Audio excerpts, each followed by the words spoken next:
What is up, YouTubers, gamers and hobbyists? Welcome back to RPG Kickstart, series where we just talk about RPGs, getting started solo. I'm a solo tabletop gamer these days primarily.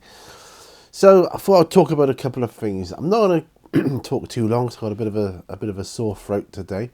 But that said, there's a couple of things I want to talk about which might help you in your endeavours in role-playing.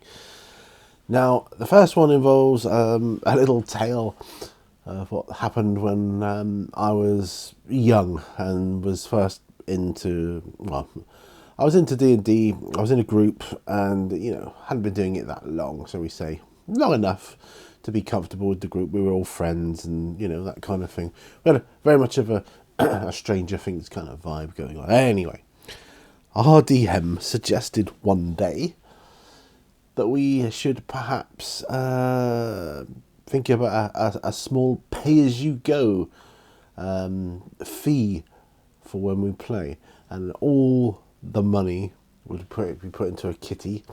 And then eventually, when enough money had been accumulated, we could buy, things with it, like books, modules, adventures, that kind of thing. Now, on the surface of it, you think, well, kind of a cool suggestion, and I can certainly see his way of thinking at the time. But of course, this was met with absolute derision. No way! What? Paying for our hobby? Paying to come and roleplay? Well, you must be crazy. Are you out of your mind?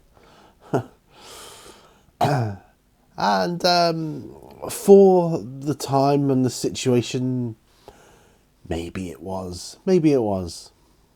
Maybe it wasn't. But either way, looking on it now, there's a little thing you can do whenever you do any hobby, or whenever you have like a hobby session, painting miniatures, or you sit down and play a session of role-playing.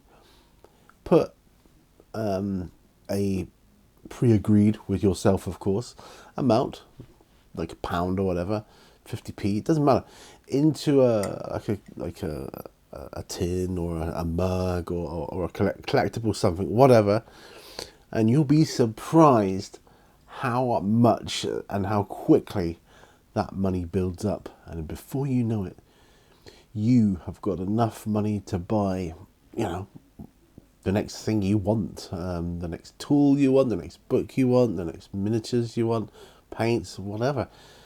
It's a handy little tip, really. Or, it's not just for roleplay. You could use that for any game, war games, anything really. You could, any game, any hobby.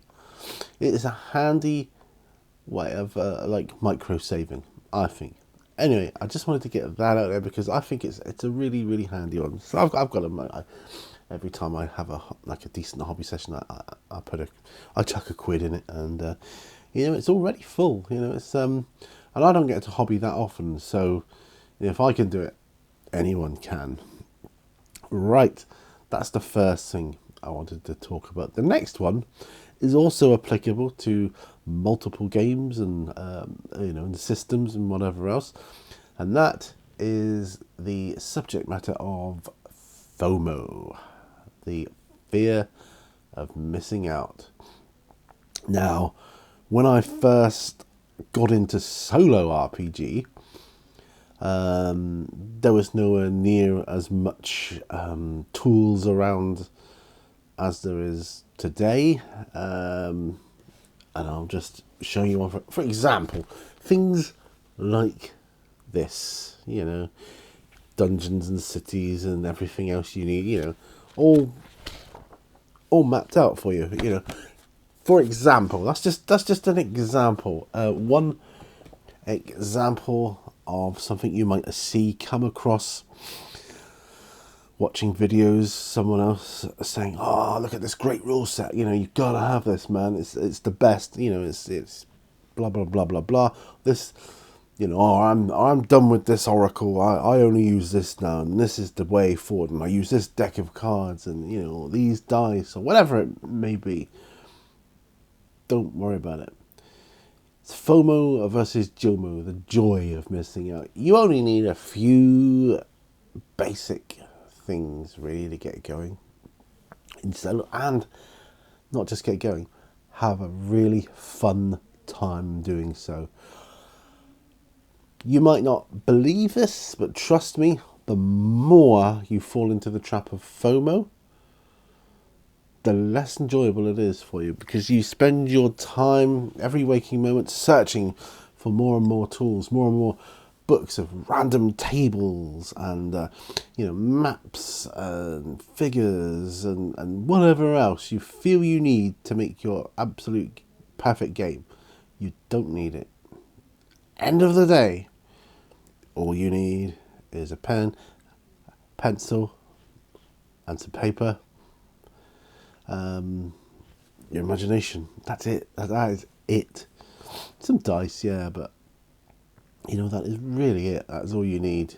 The tools are fun little gimmicks, and I've got way too many. And yes, I fall into the FOMO trap as well, and I've fallen into it with things like I'm also a keen Warhammer fanatic as well. I fall into that trap as well.